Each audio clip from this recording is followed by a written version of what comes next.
What up? Good afternoon. Good afternoon. Things are different right now, y'all. We got the video recording so you all can Yeah. see Oh, I and forgot hear. about that. All right. I already forgot. That's good to You're like, know. dang. Like Michaela and I just talked about this. Literally like 30 seconds before we got on. Michaela already forgot. Yeah, I don't know. But it's natural because we do this anyways. Mm-hmm. We just don't record the video aspect of what we're doing. So now you can just see us. Yeah. Yeah. How do you feel about that? People get to actually watch us. Is that weird? It's a little strange. Yeah, I think that's a little So strange. we're just going to have to get used to it. But at the end of the day, you all know us anyways. And sometimes if you don't know us, it kind of helps getting to see the mannerisms and whatnot and kind of put the voice to the face. So that's also nice. Yeah, that is a good point. My dog's snoring right now. Can you hear? I can't hear Roxy. No. Okay, good. Hey, I be snoring too. It's a nice fall afternoon. Yeah. Well, what have you been up to today? Did you have to work? I did. I had a long Friday again with people. Mm-hmm. Yeah. Damn. I know, but it was all right. It was just kind of a busier Friday than I would have normally liked. And but it was smooth. It was a solid, had some really good discussions. Good. I'll say that. Oh, that's Yeah. cool. Mm-hmm. How about you? How was your Friday? That's been pretty good. Yeah, I walked my dog. I went and lifted some weights and then just kind of been chilling at home. Just kind of cleaning, hanging out. Vibing. The usual. The usual on a Friday. I'm jelly of your Fridays. Yeah, it's I don't know, just my day to kind of do whatever. Yeah. I think I might have a little bit of that Friday next week, so I'm looking forward to that. Nice. Yeah, that'd be good. Mm-hmm. Getting down. What was the lift today? What did you do in the gym? I did cleans and I actually went up a little bit in weight, so that felt good. Okay. And then I just did dumbbell bench press. Was Dang. just like my usual warm up. So The that's warm pretty up chill. is the bench press. No, my warm ups before I did bench press Oh, and okay. clean. Gotcha. Mm-hmm. Mm-hmm. I do That's like good. cleans. I Yeah, love a me good too. Olympic lift. Did you hang or power cleans? So from the knees to the floor. On the knees. Yeah, Power I'm cleans. working up to it before just doing cleans from the floor because it's been so long since I've done them that I've been working into it really slowly. Because the Yeah. first day I tried, like when you give me your workout plan, I started doing that, and then the first day I put on some weight, and I was so sore for like probably the next week and a half. So Dang. yeah, like my whole upper body was so sore. So I've been laying off the weight and just working back up real slow. Oh yeah. Yeah. I mean, that's what we love those Olympic lifts for, because it's the whole body.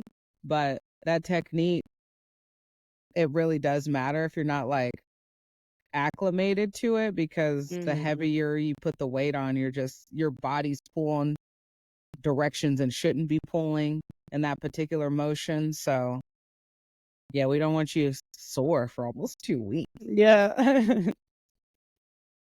Yeah, but that was when I first started like your program you sent me. This was like months ago. And I tried it out for I think like 2 or 3 weeks, but before that I haven't done clean since college. So it was years before since I've done clean. So Yeah, it's really been a while like getting back into that. But it man, feels I was good though. lit your ass up in that program too. Yeah. You know, Yeah, I was tweaking stuff at Jiu-Jitsu because my back was so tight. damn. I'm sorry. I think I warned you. No, you did. Yeah, Disclaimer. that's all right. Hey, that's okay. But it was. Wait, are we still bulking, or are we No, getting stronger? I'm just trying to get stronger. Like I'm trying to Yeah. stay at the same weight. I don't think I can get much heavier than I am. So Yeah. I kind of Well, just stay at the same weight now that I'm back at like 155. yeah. Honestly, if you got any bigger, it probably wouldn't benefit. It would probably just take away from your athleticism, and I don't think you would. I think you're in the weight class you need to be in. Yeah, that's how I feel. And this is just kind of like my natural walk around weight too. Now that I'm not skinny anymore.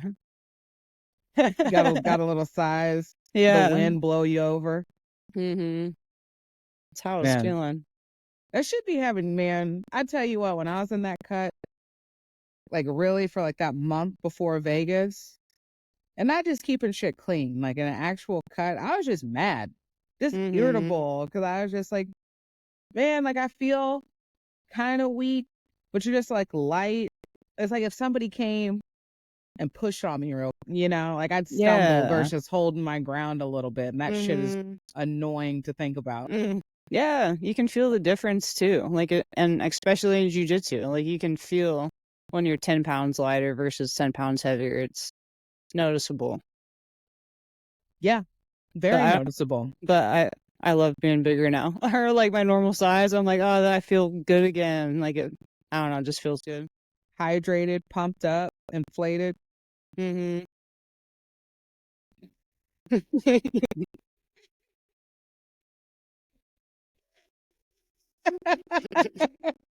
I was thinking about whatever I was thinking about, it had a pump, whether it was a bomb or whether it was just like a manual. Yeah, I was like low key flexing. Oh man. So I am curious, since this is our first time doing this, and let y'all in like on the video. I don't know if they'll be able to see the blur. I think you'll be clear as day. Yeah, that's when we cool. get this out. I think, because I can export it a different way. Nice. I don't know with the editing, we out here figuring it out in real time, y'all. Yeah. Yeah, thanks, Deja, because I'd be so lost if it was me trying to figure it out, but you have to teach me your ways. We'll be lost together. That's it's it's kind of like, did you ever go to not like Chuck E. Cheese, but it was like the upgrade Chuck E. Cheese. I personally didn't mind Chuck E. Cheese, but I understand people's gripes about Chuck E. Cheese back in the day, because the dirty ass play balls and the creepy ass characters and what robotic characters. I was like, whatever, it's Chuck E. Cheese, but the upgraded versions of the Chuck E. Cheeses, like Dave and Buster's. Before Dave and Buster's, but in all fairness, I don't know how long Dave and Buster's has been around. It was like, I can't think of, like Magic Forest, I think was one. In Topeka, there was a Discovery Zone, I think. Yeah, I don't know. Basically, they were like these kid zones that were bigger play areas that like Chuck E. Cheese has, but they had the play balls, but they had like elastic kind of webs that you had to climb through. Yeah, you know what I'm talking about? Yeah, those kinds of obstacles. So that's what it feels like, trying to figure shit out. We're gonna get through it. Like technology. No, I feel that. Yeah, I'm the same. It's like swimming through Jello, trying to learn how to do the simplest stuff. It's like once we're moving, right? We haven't stopped. Just like Jello. Even if you just move this way to look to the right, you still broke a little bit of the Jello.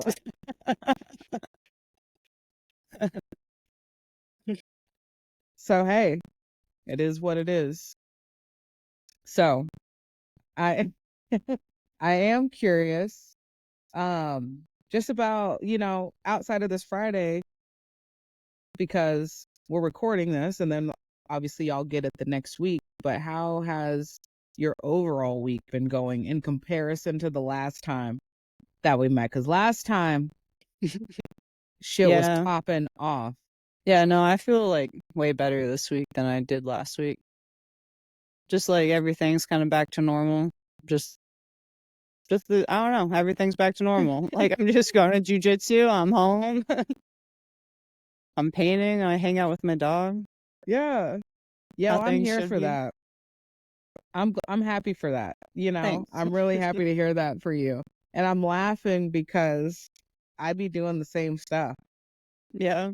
I don't know if it's a Libra thing or, you know, like we tend to be similar in a lot of ways. Mm-hmm.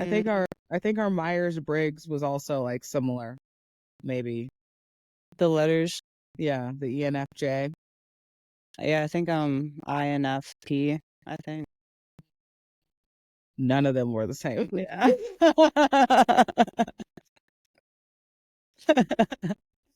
Yeah, I don't know. Okay, so But maybe it's just the Libra. yeah, it's probably the Libra. I don't Because I've know. been like, I'll get there too. And I'm just Mm-hmm. like, fuck everything. And then it's just like I'm real elevated and it's maybe not necessarily nothing changes, but you find some movement in the jello somehow, and then you're like you feel your balance kind of come back and you're like, all right, Mm-hmm. Yeah, that's we're made. exactly how it is for me. Yeah, I don't know. That's wild. Yeah. It doesn't mean that that it's okay necessarily, because Mm-hmm. we don't want to get to that place consistency or Oh yeah. consistently, but I hear you. And No, I man, I'm feel ready to you. burn it. Well, because you know our opposite of Libra, bro, is Aries. Yeah, the That anger or they're that's where fire. the aggression comes from, right? The Aries. Yeah. And you know, that's also my moon sign. So I have a lot of Aries in my birth chart. Mm-hmm. It's a I good thing that I got Libra in there. Yeah, it'd be pretty wild if you didn't have that Libra. I probably wouldn't have any friends. You'd just be angry all day. I'd just be popping off for no I reason. just yeah, you'd be No reason. you'd be like just hitting people with how do you say it? It would just be like matter of fact, but no humor or Yeah, lightness in it. yeah. You'd be hitting everybody with them. Little comments would be coming out of nowhere. Yeah. Yep. They already come, but Mm-hmm. they're easily acceptable, I think. Mm-hmm. Yeah.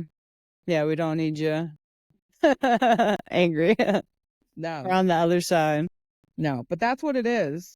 Because we're like kind of, we're not even keel, but we have that balance. Mm-hmm. But once it starts getting out of balance and it's out of balance for too long, we are about to blow. And then it's like, all right, we're chilling. Mm-hmm. Yeah, once that passed But and you have to you're let it out. yeah. Can you really not hear my dog right now? I can't. That's good. That means her quality is just that good, but she's That's right. snoring hard. Dang, get it, Roxy. Okay. Well, so segueing that though, for this week, we want to give our appreciation to our little listeners out there, you Yeah. know, giving us a listen. We appreciate it. And had a funny, not a request, but a suggestion. And I was like, you know, I don't know if we have enough listeners for that yet, but maybe it's something we can start to entertain. Let's plant the seed and we'll water as we go. Maybe we'll get some input on this. Have you thought about naming our listeners? I haven't. That's kind of You funny. know, podcast, they all have, well, not all of them, but there's just a significant amount that have, they're like, well, fan club and whatnot, and they have names for them. I don't know what ours, I was thinking about it. I don't know what ours would be. Mhm. Yeah, I don't know either. I haven't thought about that at all. I don't know. Plant the seed though. Yeah, I don't know. it'll come. It'll come once It if will. like the right thing won't pop up and we'll be like, oh, that works. Like you said, not gonna force it when Mhm. you know, gonna let it come. Just putting it out there and it's gonna come back our way. Thanks, everybody. All our listeners, Appreciate you. all our Yeah, friends. that's right. So Okay. All right. Moving forward then to get into our content on what we're going to be talking about, topic of the week, and our good old Zen Talk for the day. We have actually, I just saw this. I've been seeing it come up. It's not really notable. I don't really know if you have a lot to say about it because I don't. But there is a UFC fight night this weekend. Moicano and when Benoit Saint Denis or Denois. He's French, so I don't know if that's actually, they'll say BSD. That works. Yeah. That sounds good. BSD versus Moicano. I do like Moicano. He's funny. Tends to get clipped a lot in his fights, but somehow rallies. So maybe. And I did only see two. There's two fights who are women Yeah, in the on prelims. there. Yeah. And none of them I didn't recognize. I didn't recognize any Yeah, of the no, names. same here. Yeah, and I can't pronounce half of them, so Do you want to try? no. That's all right. Good luck to them. Yeah.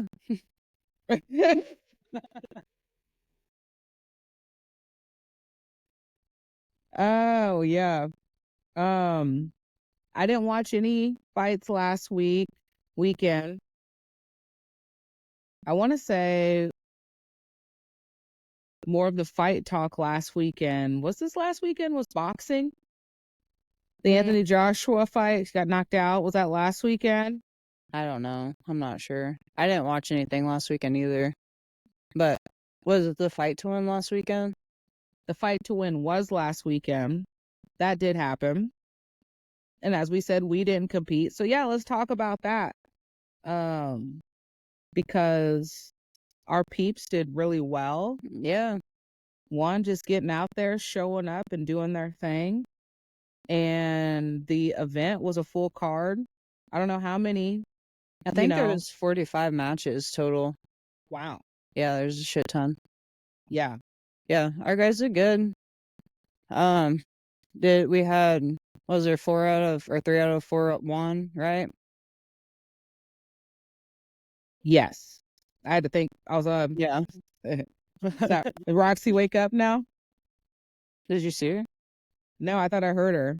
Oh no. I don't No. think so. No.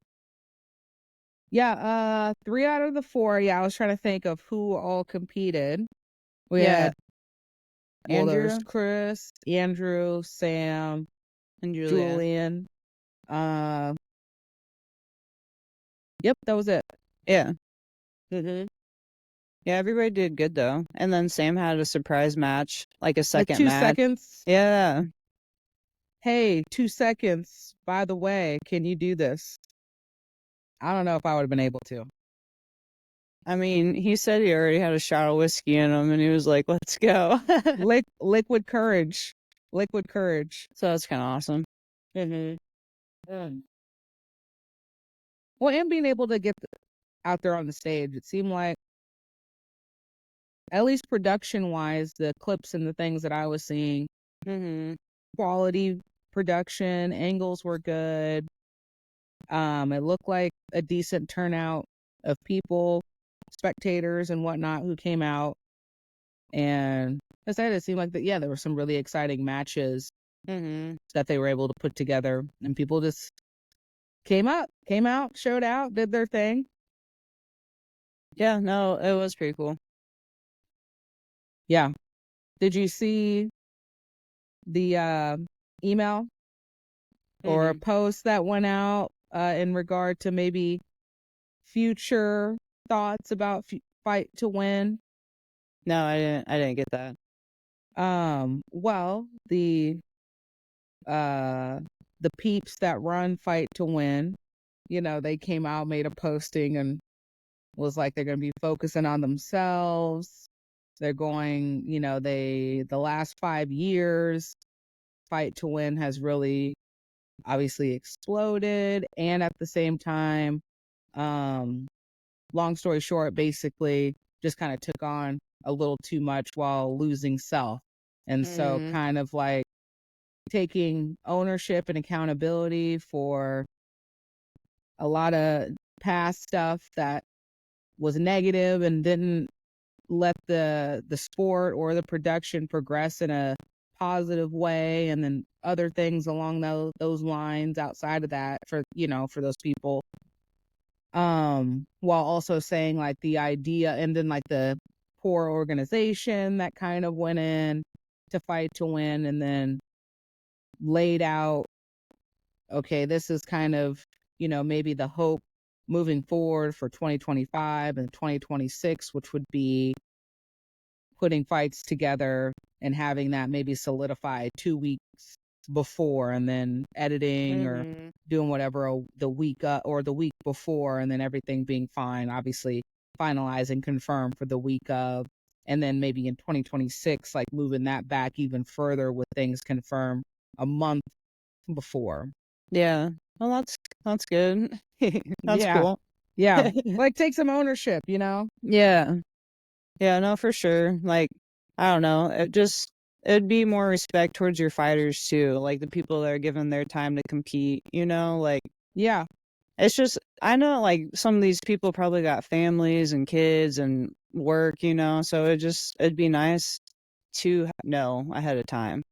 And then like a lot of other fight cards, like they do produce, like they get stuff ahead like a month to 2 months out. Like I feel like that's just kind of normal for everybody else. So it's kind of wild how Fight to Win's just now being like, hey, let's step up our game. But yeah, that's good though. Like I'm glad they noticed that. I mean, hey, you got to start acknowledge somewhere. You got to acknowledge somewhere. And I did kind of laugh at like the last kind of section though on it, because they had mentioned, as fighters or grapplers or whatever, part of that is you have to be ready to go at any time and be flexible. And I don't disagree with part of that, some of it. And as you said, I mean, not every I think there's a spectrum in it for everybody, and everybody has that right to make that choice for how, yeah, stay in shape and prepared all year long. It doesn't necessarily mean I want to take a match on a 2-second notice or 48 hours notice, and not necessarily having enough time to kind of prep my support system or prep how I want to mentally, physically train, or how I want to navigate that. And at the end of the day, there is a compromise of like, yes, be ready. And there could be more organization or better organization just to kind of help overall the experience for everybody involved. Yeah, because like most of us aren't pro athletes. Like we're athletes with jobs and other stuff going on, like maybe the dreams to be a pro athlete, but like we're not there yet. We can't devote like all our time towards this one thing, but No, like it'd be cool, but I got shit to do on Monday. I got to go to work on Monday. You know what I'm saying? Yeah, same here. Yeah. Well, and the promotion aspect of it, right?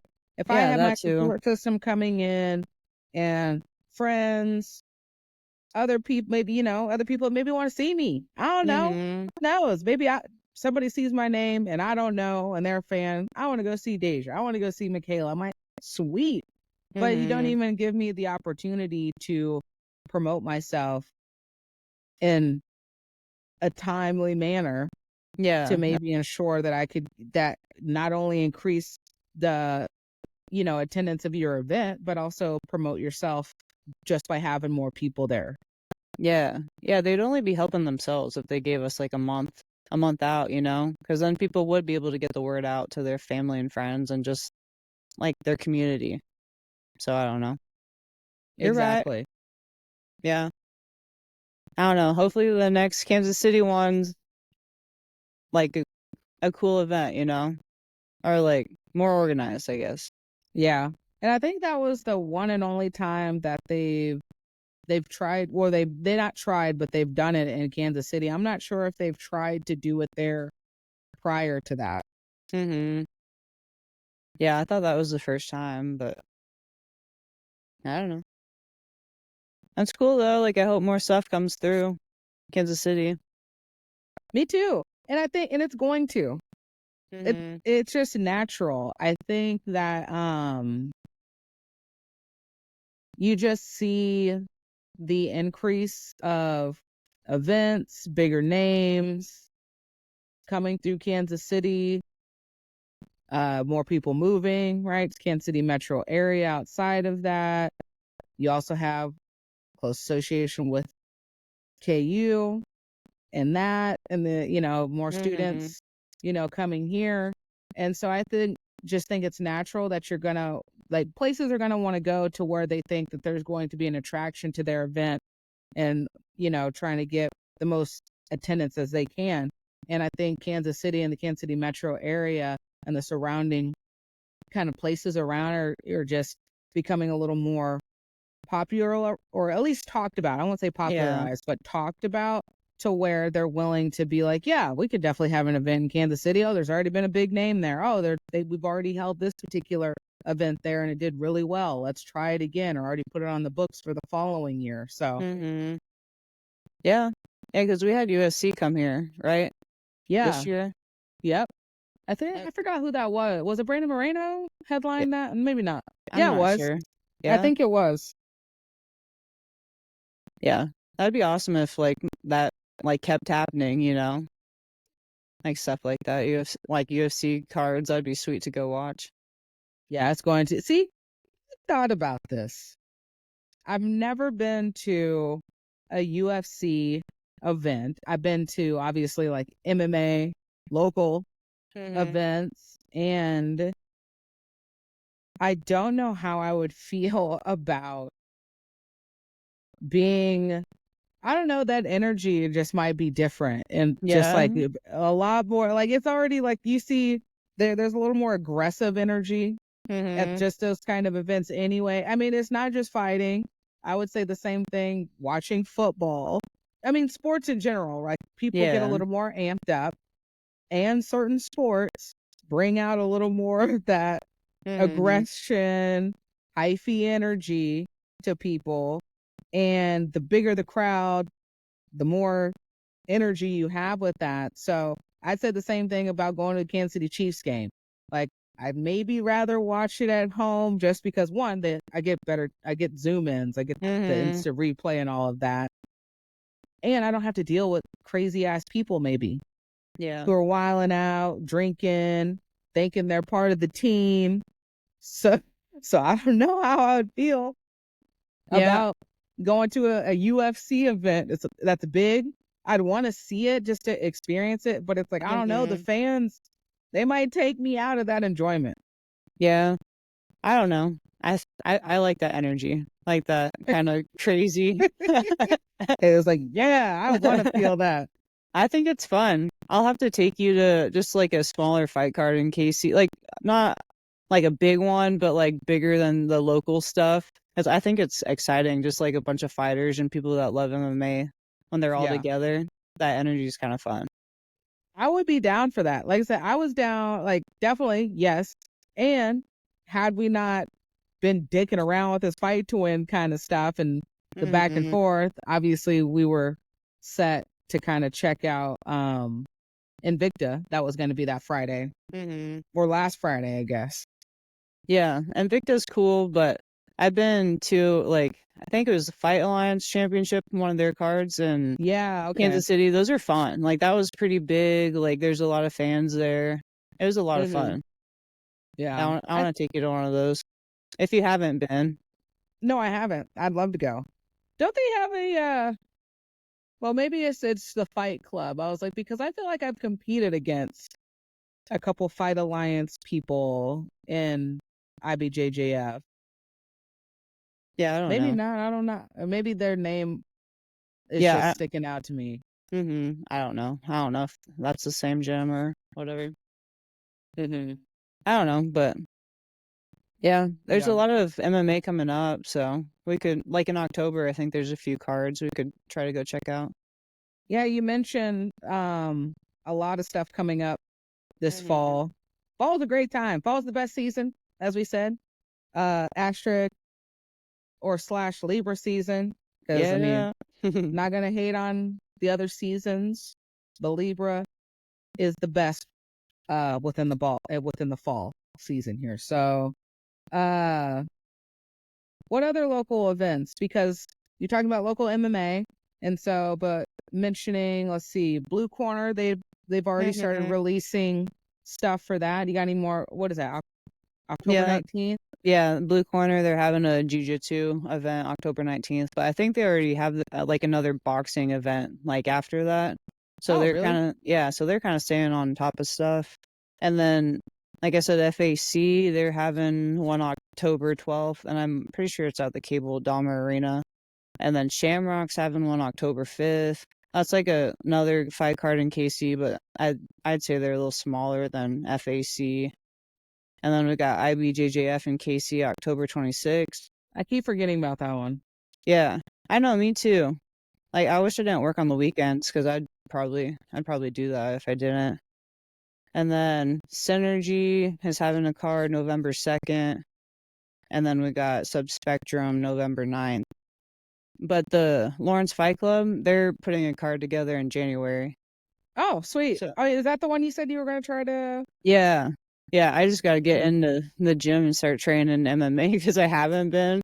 So I'm like, I'm not going to try to fight if I'm not ready, you know? So when are you going to start doing that transition then? I think next week, start getting either a day or two of MMA in. Yeah. Yeah, That'll be good. Yeah, that'll be Get fun. acclimated. Yeah. What's the what's kind of like the process when it comes to how the fight card develops and how you go about getting a matchup? Yeah, I would just let my coaches know, like, just tell them, like, hey, I want to fight MMA at 145, and they'll reach out to other gyms looking for other girls who also want to fight at that weight. And they'll like search. You can search like just girls within Kansas and Missouri and look at their stats and stuff. So pretty sure that's what they do, and they do reach out to other coaches, like local gyms, trying to reach out and see who else wants to fight. But there's just not a lot of like women in Kansas and Missouri. And there's not a lot who are fighting, so it's kind of a small group. Yeah. I'm curious, have you ever looked like down in Oklahoma? I haven't. There's a girl from Texas, I think somebody mentioned fighting her. Texas. Yeah, but she's like, I think she went pro already. But like, I might have to go like start go or like looking into different states to find talent to like compete against, you know, because there's only so much travel. Yeah, there's only so much here, but I gotta fight the girls that are here first, you know. Or might as well. And no, you can do it at the simultaneously. What we talking about? No, I'm gonna be your volunteer promoter for until you get yourself official and whatnot. This is what I'm planting your seed right now. All right. Everybody locally is gonna get it regardless. I know. I just gotta train. Like I know what's gonna happen, but like I also don't want to be taking punches or anything. Like I gotta be ready myself. So I got like right now I know I'm not ready. Like somebody who's been training kickboxing for years, like I'm not ready to just step in there without like I haven't trained for like a year, you know? So I'd have to just pick that back up. But I don't think it would take me that long to get in the shape I need to be. You know, like I think I could probably like give me 2 months of some hard training and I think I'd be ready. But I gotta do that though. You know, like I gotta get myself there first. Oh, I hear you. But see, my thing is, look, you can still fight the same competitive level individuals in different states as you continue leveling up. You know what I'm saying? You see what I'm saying? Yeah. Like get on like see what's going down at the local like Oklahoma event. Like not these people that they've had a couple pro fights or whatever. But like just different state exposure, but at the same level until you start, getting more experience. Yeah, that'd be cool. Yeah, that'd be fun. I just got to get there first. I'm not trying to put myself out there if I'm not ready. That's I all feel I'm you. saying. You gotta get ready. Yeah. I mean, I just gotta, I don't know. I gotta work on takedowns and striking. Michaela's in her head right now. I'm Yeah, like, I get out of your am. head. It's gonna be there. I'm like, I know. I'm pulling you out. Don't don't get lost in the sauce. Right? We're laying bricks. Yeah, We're you're gonna right. get there. I didn't put no timeline on it. Yeah, I know. For some You reason, just I do went all that. the way. I just said, this is what you gonna work towards. Yeah, that's funny. I automatically put that like pressure on myself. Like, shit, I gotta like do all these things, and I gotta be but ready. I'm not mhm. ready. I'm like, bro, I didn't say this had to happen in like the next year.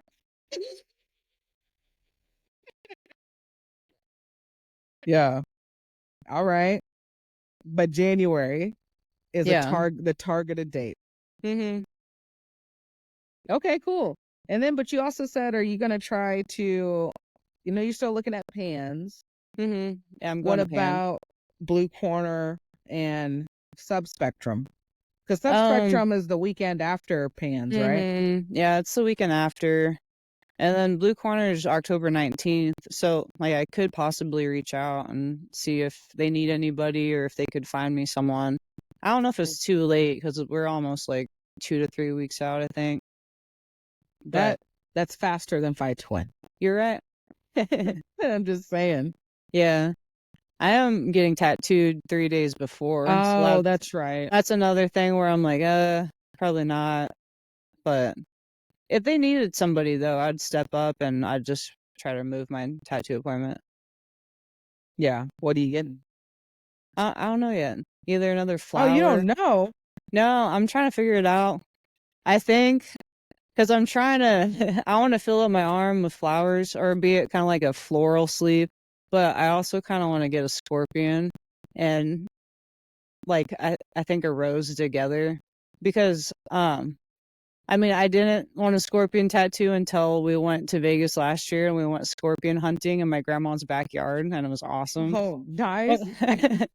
So, Dang.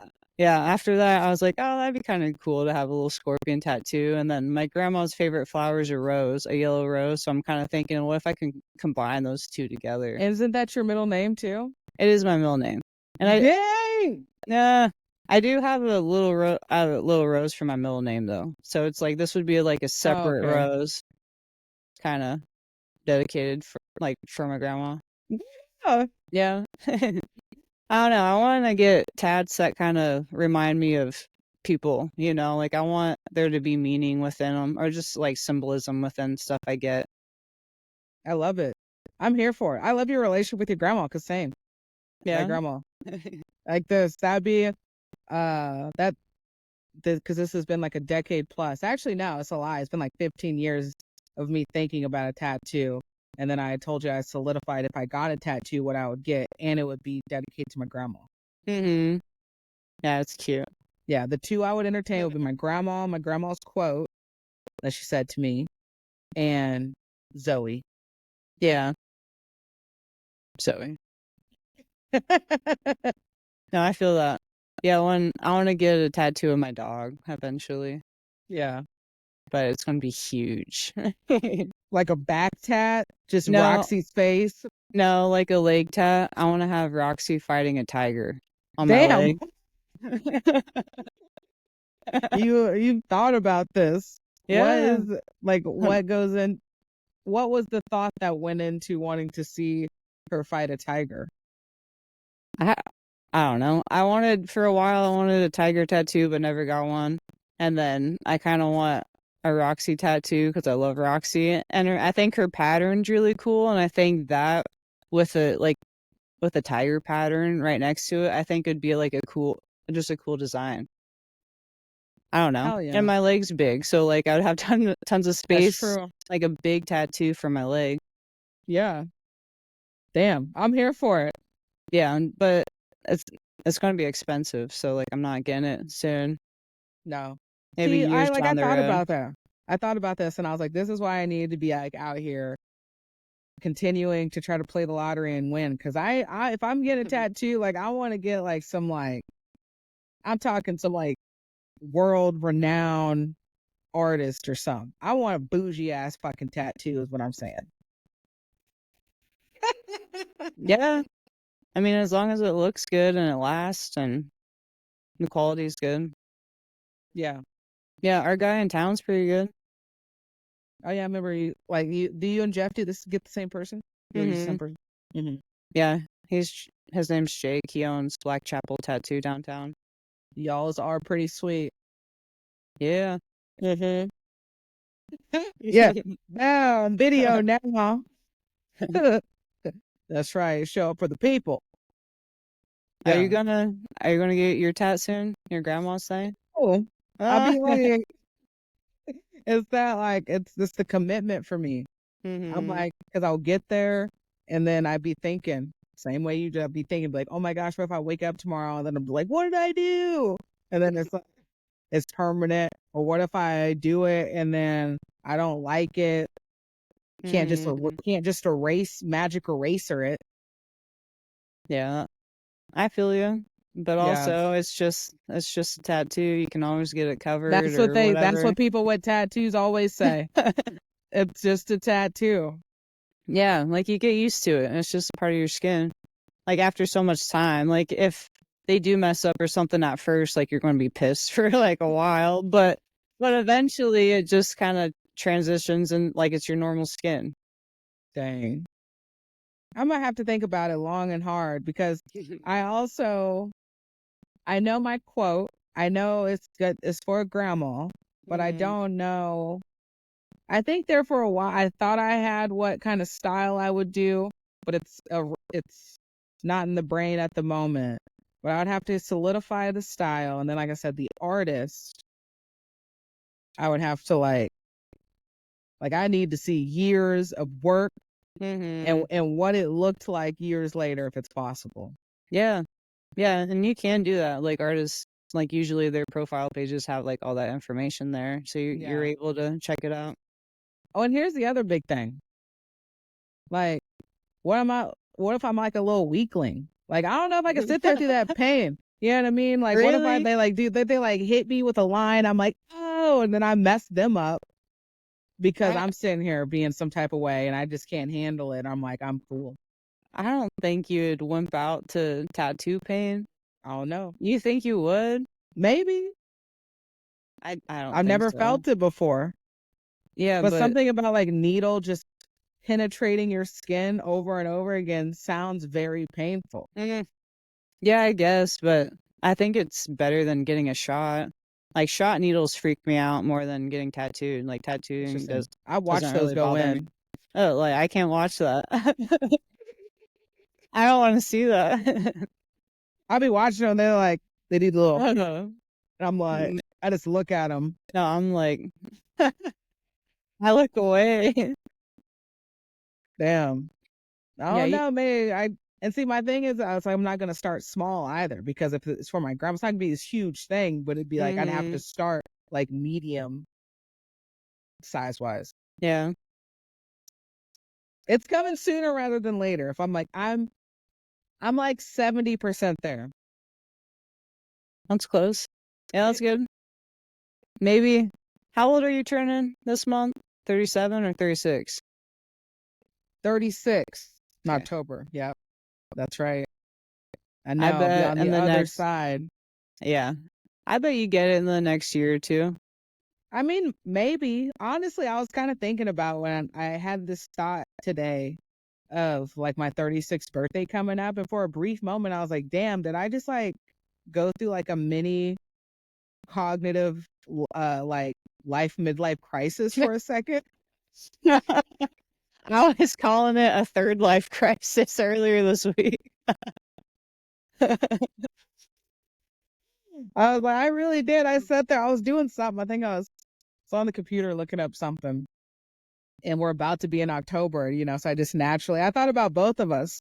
I was like, I wonder what Michaela wants to do for her birthday. Because, what is yours the 17th? Yeah, I was like, well, that's over the weekend. And I was like, and I'd want to celebrate my birthday that weekend, because my birthday's in the middle of the week. And then I was like, I'm turning 36 this year. And normally every year I'm like, yeah, aging like fine wine, aging like whiskey. I love it. I'm not saying I don't. Like, it's great, blessed. And I did have a brief like second where I was like, holy fuck, I'm turning 36. Like, that's on the other side now of going closer to 40. And I was just like, damn, bitch, you Yeah. old. No, I feel that getting closer to 30. Like I'm turning 28 and I've been feeling the exact same thing, but with 30. Like I'm not in my early 20s anymore, you know, like I'm every day getting closer to 30. Yeah. Man, seeing Different. you saying that, I'm like, man, that was so young when I was there, little 7 years ago, 6 years ago. And I will say that is such a significant difference though in your 20s, because you do really feel that, because there's such a big difference from your early 20s to your late 20s, where it's like you're looking at 20 and 21-year-olds like children. They're children. Yeah, it is crazy.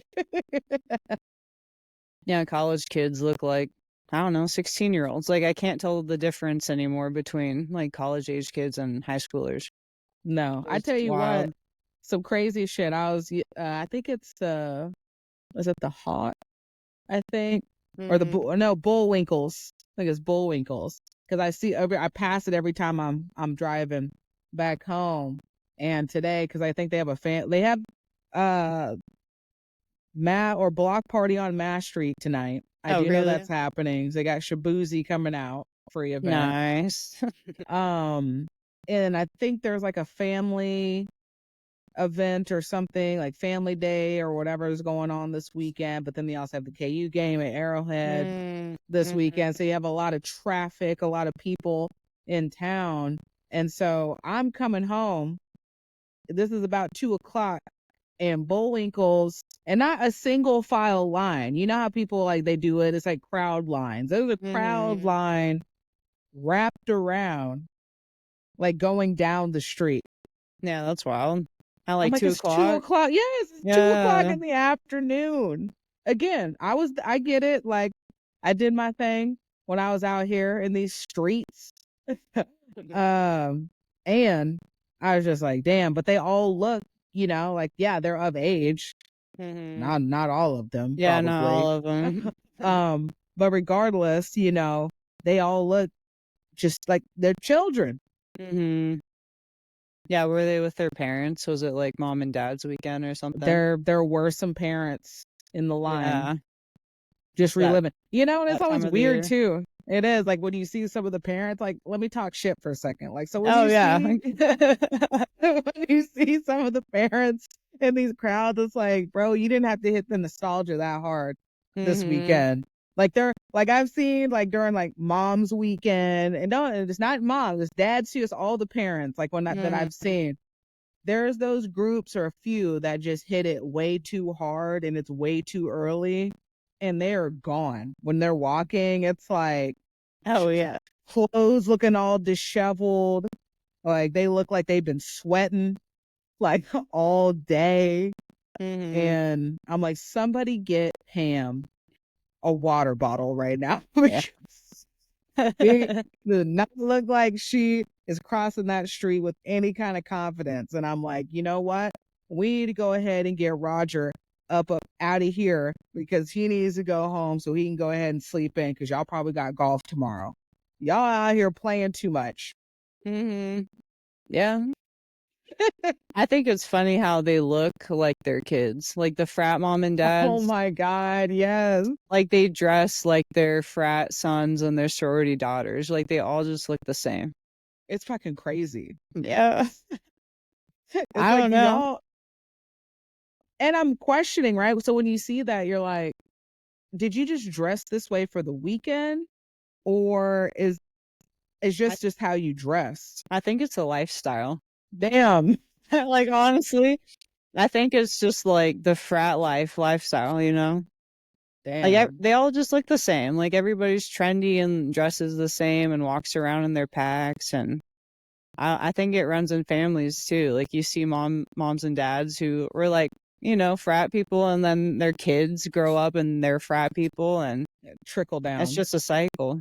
It is. They all drank the Kool-Aid. Yeah. The punch. The spiked Kool-Aid. Yeah, so it's going to be a lot of interesting drivers in town this weekend. Be careful in these streets. Mm-hmm.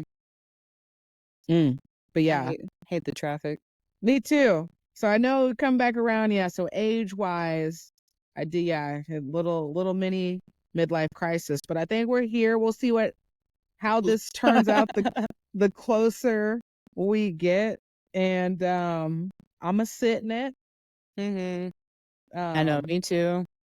You know, I think that's what the whole past 2 weeks kind of like. This was also like a part of that, like the whole kind of past 2 weeks of struggling and have like just feeling off. I feel like that's just us coming to realize like, hey, we're entering a new stage of our lives, and we need to accept that, along with all the other things that were going on, like just accepting where we're at. I think the universe was just telling us something. Damn, I 1000% think you're correct on that. It was like, well, yeah, we were both feeling that hard. And I'm pretty, and it seems to be kind of like the theme.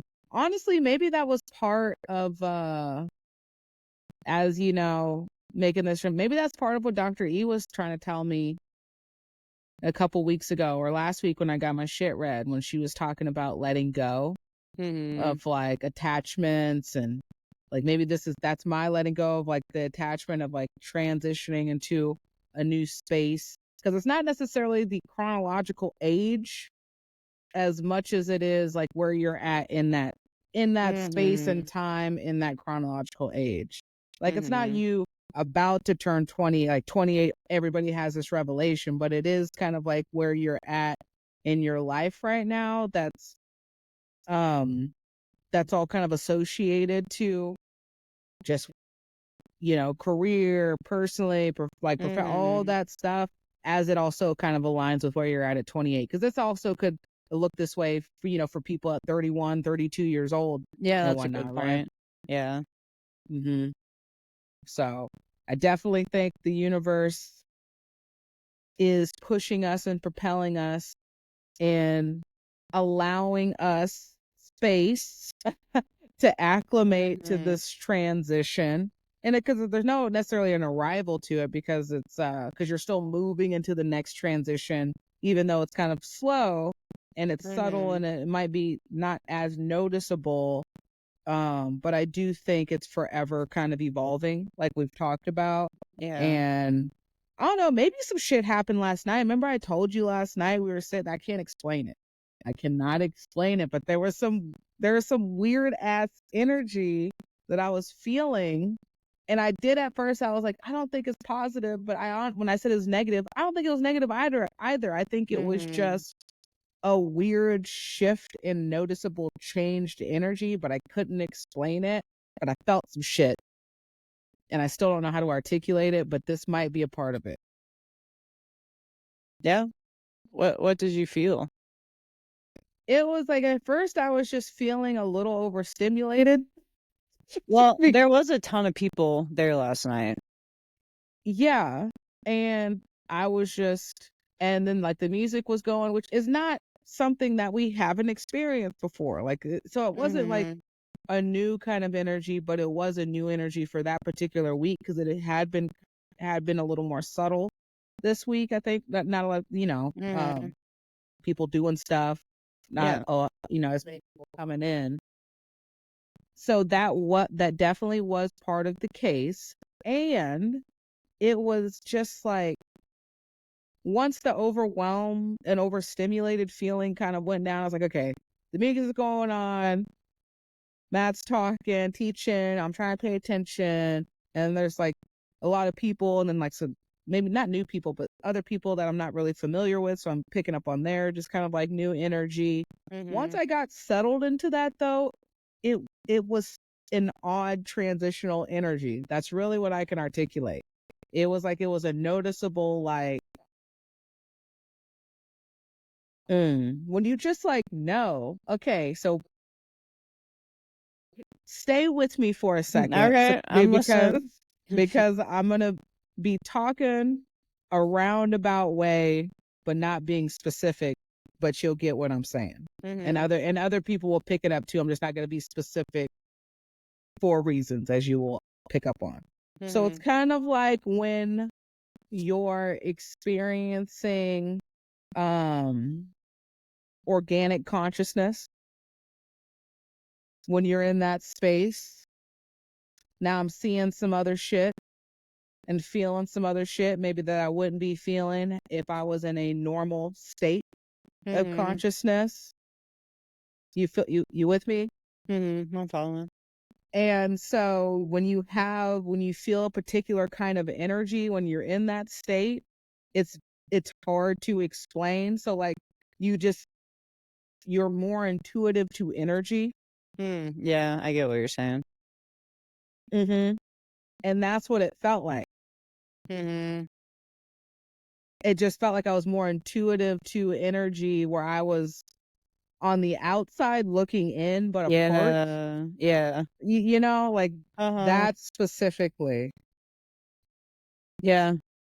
Yeah, that is an odd feeling. Like being able to just observe from the outside.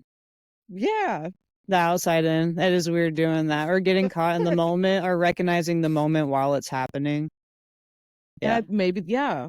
It's like that's like recognizing the moment as it was happening, but I wasn't sure what was happening, but knew something was happening.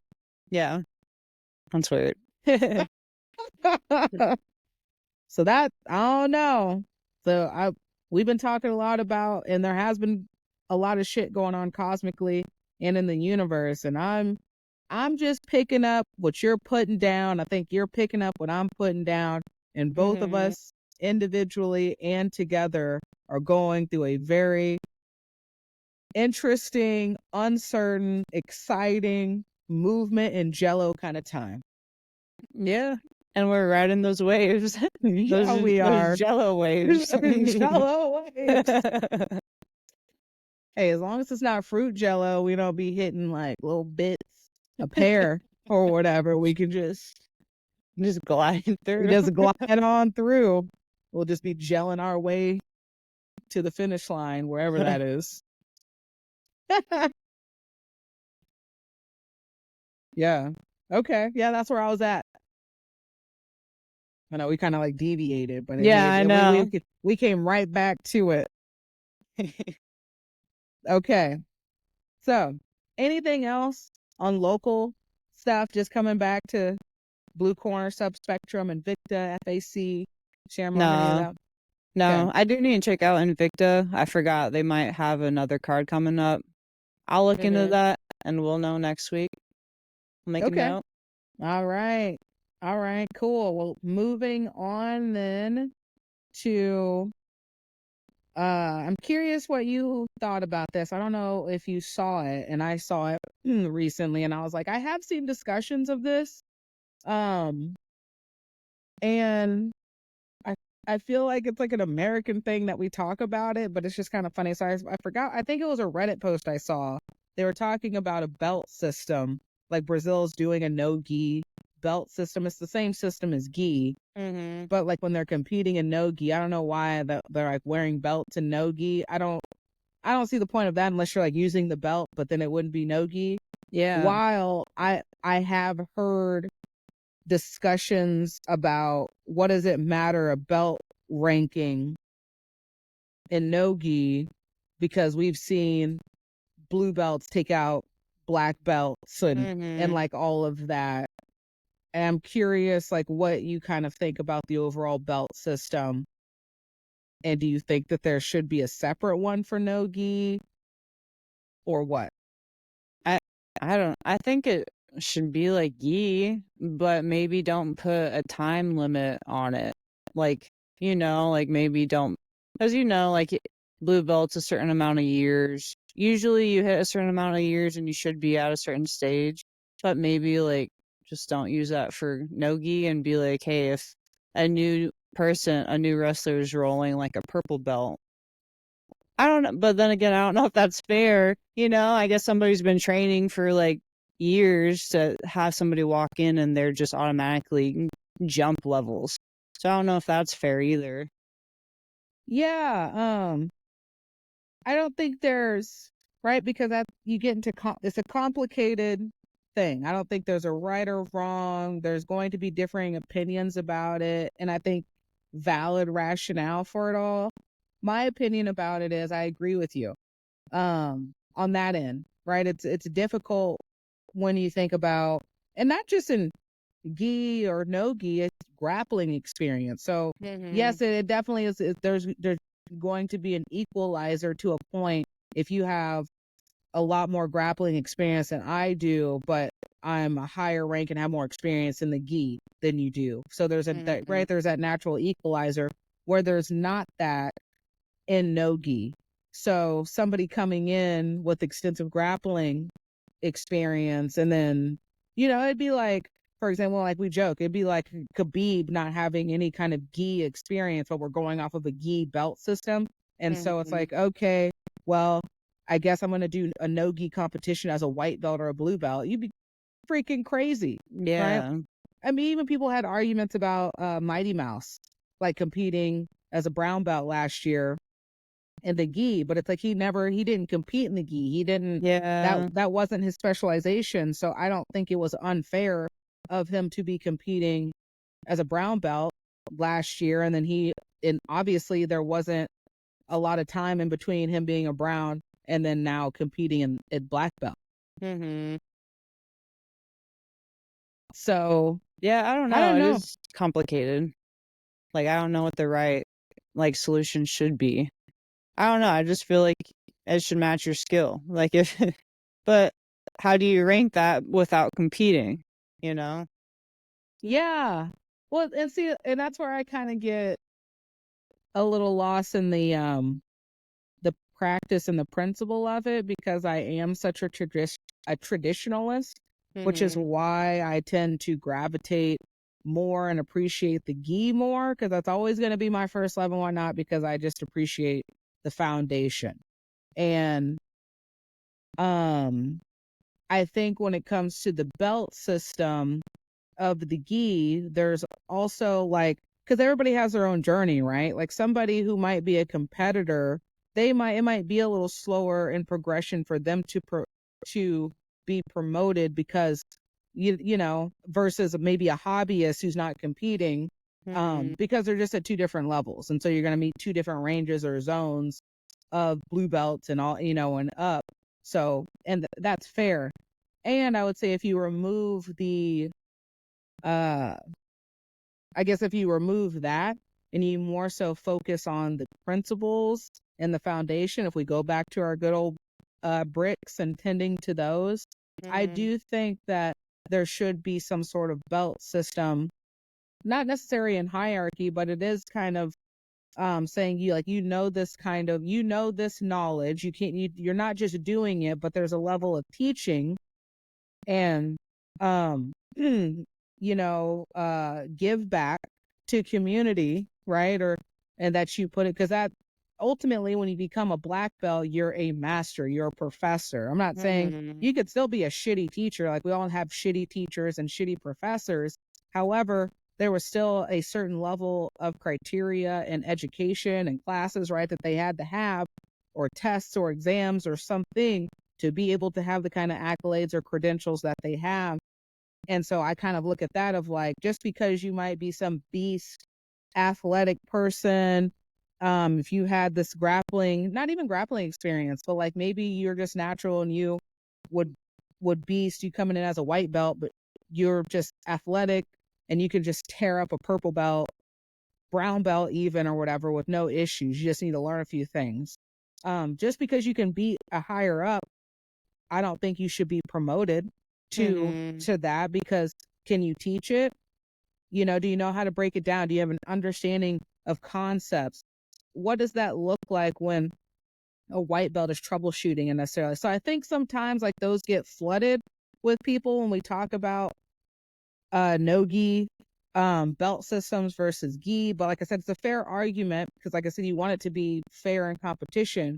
While I do think the rankings also speak to your commitment, the education that you're getting, the criteria, and then your ability and intention on being able to give back in the way that you teach and whatnot. Because we know a lot of selfish grapplers who are like, I'm just going to get mine, and they're amazing, but they can't teach worth a shit. Yeah. Yeah.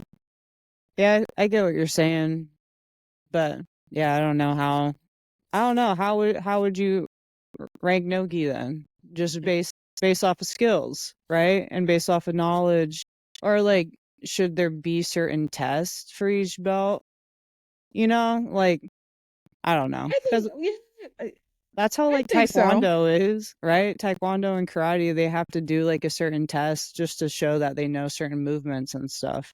So And yeah, I mean, in all fairness, in some jujitsu gyms and stuff, and I think Nogi, like you have, like they do require, you display a certain amount of knowledge and technique before you're able to kind of go up to the next one.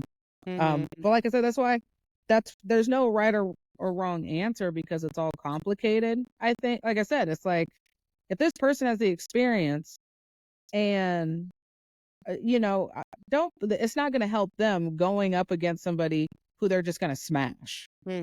So I don't know, maybe it's like, okay, you can compete at this particular kind of level, while when you go and train, it is different at your gym, but there's an understanding that you compete at this particular level, but like at the gym in terms of, again, your credentials and what you would be qualified for, maybe it would be separate. Yeah, that makes sense. Like just competing at whatever rank. Or like you've only maybe you're only a blue belt because you've only been there for like a year and a half. But if you got that like purple belt, brown belt skill, then go up. Yeah. So interesting discussion. Yeah, I do not want to wear a belt while I'm rolling no-gi though. That'd be annoying. No, absolutely not. Please no. Please no. Wow. Any other thoughts on that? Nope. Yep. All right. Moving on. Did you see, because I know we've had this discussion a couple of weeks ago, but I thought it was funny because I saw this clip of DC. So Daniel Cormier got annoyed, but for those that watch and understand that him and Jon Jones are not besties, right? They have one of the biggest rivalries, if not the biggest rivalry in MMA history, in sports. And so it's, even if you might have a athletic respect for somebody, they personally don't like each other. So there's that history already brewing. However, Kamo Usman had pointed out in his pod, and I'm just like, I don't know if I would go that route, but in all fairness, he was the first MMA athlete to be sponsored by Nike until he messed it up with his personal stuff. So one could argue there is somewhat of a comparison to Jordan. And so Usman was basically saying like Jon Jones being having the Jordan-like effect in MMA, and DC being like, like, what do you mean?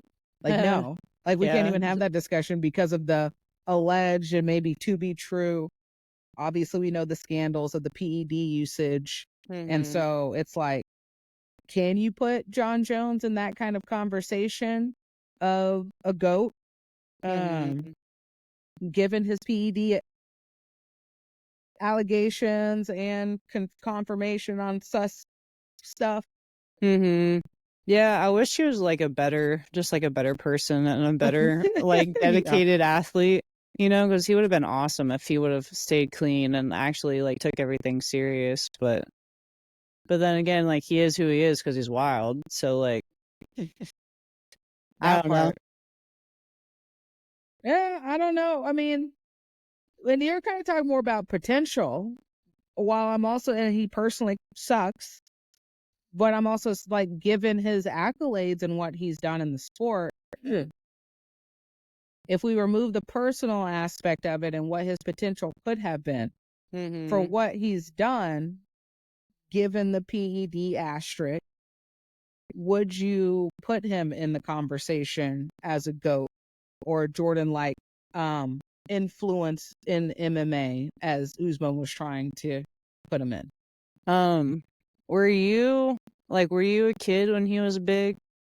Like, Yeah. were you aware of everything going on? Yeah, no, I was an undergrad. Yeah. I think I was probably just a kid. So I don't I wasn't aware of, like I didn't know Jon Jones until like a year ago. So like Dang. yeah, I know. Like I don't know, like I'm not new to MMA, but like I'm just now learning about so much of it, like I'm a fan without knowing the facts like you. Hey, it's all right. Nothing wrong with that. You in here. Now that you in here, you're learning. Um, Mm-hmm. so yeah, I remember Jones's debut. I remember when he won the title and had me out here tearing up because Dang. I know because he beat my GOAT at the time, my favorite fighter, which was Shogun Hua from Pride. He wasn't the same Shogun when he came to the UFC, but Mans was a beast back in the Pride days when all of them were juicing because they had to. It is what it is, whatever. It was wildly entertaining.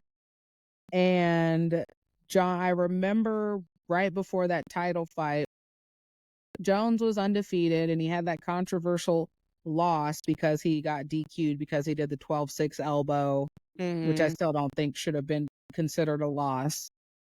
And my friend at the time was like, "Oh, Jon Jones." They're like, "This dude, I think he was 21 or 22 at the time. Might have been 21, maybe a little older. I'm not, but he was one of the youngest champs."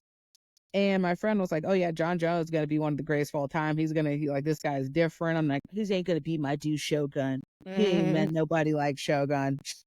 Man, it was like somebody literally like going and just field goal punting a toddler of the like just what he did to Shogun, just making this man look helpless. And every fight from then, and this is like he had at least, I want to say 3 or 4 title defenses before he had his controversies were starting. Before he Mm-hmm. lost, like when he had just gotten sponsored by Nike, and it wasn't too long after that he messed around and got, I think it was the DUI. It was the DUI that was Yeah. first thing because he had also presented himself as like this cookie cutter, goody two shoes, very respectful, Mm-hmm. but and he was being fake. And so I'm on the line of like, I might not have liked you, but like, don't be who you weren't, just be who you were. Mm-hmm. And then the controversy came out, well, because of the DUI, I think, well, and then there was like, or it was this test. I don't know if it was the DC test, like when he tested positive for coke, like Mm-hmm. after the fight. I want to say that was after the first DC fight. But then it come out that he was doing shit during the Alexander Gustafsson fight. And then that's when like the goody two shoes stuff started to really like crumble. Um, and then the PED conversation started to become louder. And at the same time, it's just kind of like, if you, I'm not saying Jon isn't a piece of shit personally. And I'm not saying that there's the PED usage is not, it can't not be a part of the conversation. And what I'm going to say is the PEDs didn't teach him how to fight. Mm-hmm. The point I'm just saying, like, in the Yeah. time that, and the time he literally cleaned out arguably one of the best divisions at that time in the light heavyweight division with ease. And we're Mm-hmm. talking like legends he took out. It wasn't like these up and coming fighters and whatnot. These were fighters that had already been established. They weren't necessarily aging and out of their prime kind of fighters, and he took them out with ease. So you can't not have the conversation about him not being part of the GOAT without kind of talking about the PED controversy, because yeah, that probably helped with training. Obviously we know cardio and strength, but Mm-hmm. that shit doesn't help with your fight IQ and doing it. So there's tons of fighters during his stage that were on PEDs. As Nate Diaz say, they were all on steroids, and not everybody did the same shit as Jon Jones. So say what you want about him personally. I don't know if in fairness, I don't know if you can say that he had a Jordan-like impact on MMA, because to me, saying somebody had a Jordan-like effect on any kind of sport says that you change something significant within the sport. And while I don't think anybody has necessarily dominated, well, let me take that back, because yes, there have been people that have dominated like him. While I think he does deserve to go down as one of the greatest of all time, given what he has done, I would argue that Anderson Silva is more of a Jordan-like comparison to MMA than a Jon Jones, because of how he changed the game. Because you have to think like of how people fought. Because people played the game like Jordan. Like Kobe played like Jordan. People like kids wanted to play like Steph Curry. People, I don't know if people want to play like LeBron. And that's why he gets kind of hated on. But that's what my argument would be. Yeah. Yeah. It's a lot of info, but yeah, sorry, I just went in there. Yeah, no, I think it's awesome. Like, I think it's awesome you know all that just off the top of your head. Yeah. So yeah, no, he's probably one of the best, but I don't think he has that status. So, like, I don't know. Jordan was huge. Like, there's no. He is. I don't think it compares. I mean, I get where it's similar, but I don't think it compares. No, I don't think it compares at all. And multiple things can be true. And there hasn't been a better light heavyweight than Jon. There hasn't been somebody outside of, a handful of people like the George St. Pierre's, Anderson Silva. You could even argue Matt Hughes, BJ Penn, and Stipe, who's like, and Aldo, Jose Aldo, who've like run their divisions. And we would be having the same conversations about all of these other people. Amanda Nunes, we would be having the same conversation about these fighters, about their GOAT status, as we would Jon Jones, because of what they did in their divisions. A lot of goats. A lot of goats. A lot of goats. So, okay, so speaking of goats, segueing that though, and I don't know, she's not considered a GOAT yet, but maybe she would argue that, and that's fair, because pop off queen. Kayla Harrison. Did you see what she said recently about so she came out recently and said that speaking of Jon Jones and his personal life and the non-role model that he is, to the younger generation, she came out and said how it was really important for her to be a positive influence on the younger generation. So she said she's very conscious, and she makes conscious decisions, as you would hope any responsible, mature adult would do, of understanding their position and the eyes on them about, whether or not you wanted to be a role model, you're in that position. And I also kind of think that whether or not she actually believes this, sometimes I have an issue with these kinds of messages, because I don't think you give people grace to be human and mess up. Yeah, like kind of putting off like, hey, like not that my life's perfect, but everything's structured and going really well, and showing the world like the positives of your life. But I mean, I watched some interviews with her too, and she also like lets people in on like the darker parts of her life too. Like I watched a thing earlier, and she said she adopted her niece and nephew, and like her family went through some rough things. Like she went through some shit growing up, being a kid. So, well, not good that she went through that, but good that she talks about it. Yeah. Which I didn't know that about her, so I thought that was kind of interesting.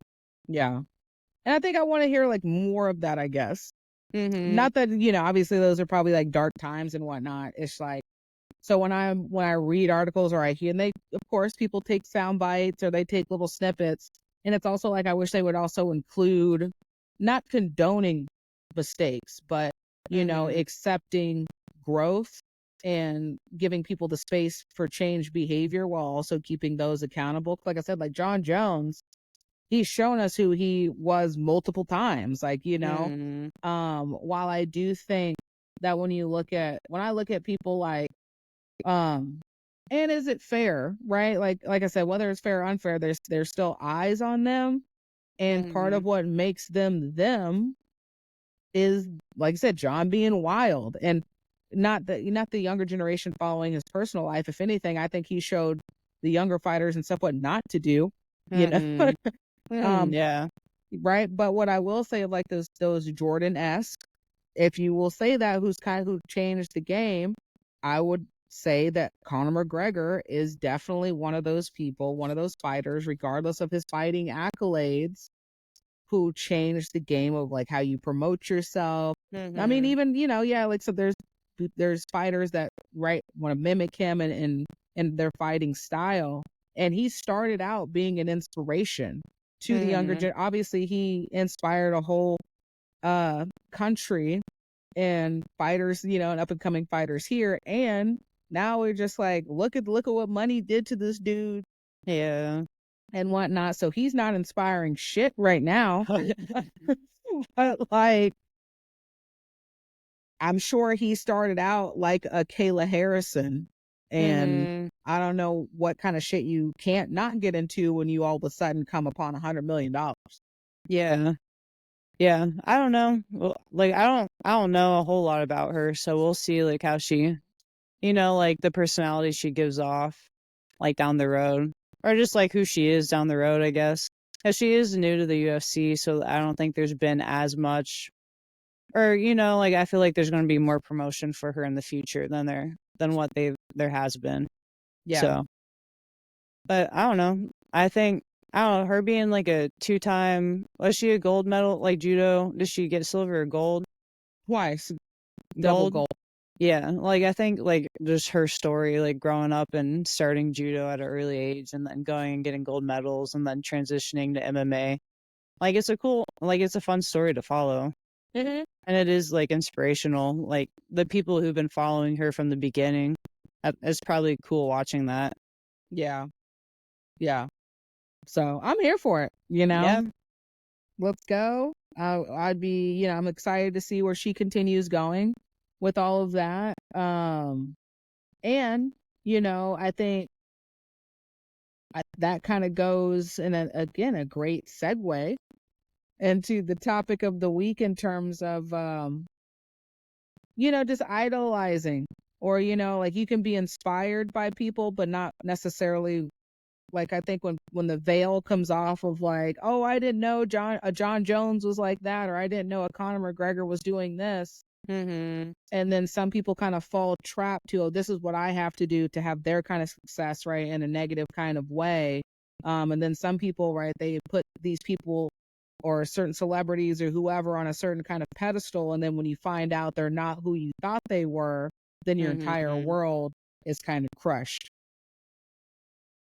Yeah, was there like anybody in your life that you were like, oh, I want to be like them? Like growing up, did you have somebody like that? Yeah. I mean, I can't think of right off the top of my head, because there was like a lot. I went through different stages, right? Of like just idolizing like different Nickelodeon kids and characters and Disney and stuff. And then sports wise, right? You see like certain athletes and like, I want to be like them. And I grew up watching wrestling, so I was like, I want to, idolizing certain wrestlers and shit, but knowing it's not me, but you just kind of idolize that. Or musicians, pretending like you're playing air guitar, and kind of like those kind. So I mean, I don't think there was anybody off the top of my head, like celebrity wise or sports figure, where I was like, I want to dress like them, I want to be them, I want to do this. But I will say, being so invested sometimes, like when you're a kid, in celebrities, wrestlers, or whoever, and then if I were to hear certain things or bad news about them, maybe it did crush my little spirit, or it did kind of make me think in a different kind of way, maybe spoiling how I then engaged with said figure. Yeah. Yeah. Like, I don't have any examples, but I do remember being young and finding something out and being disappointed, you know? Like, I remember that. Yeah. Straight up. I think like if I think about it, it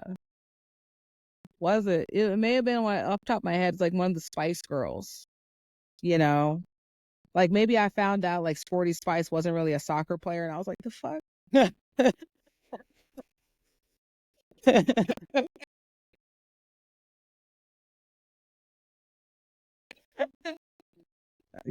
Maybe that was something.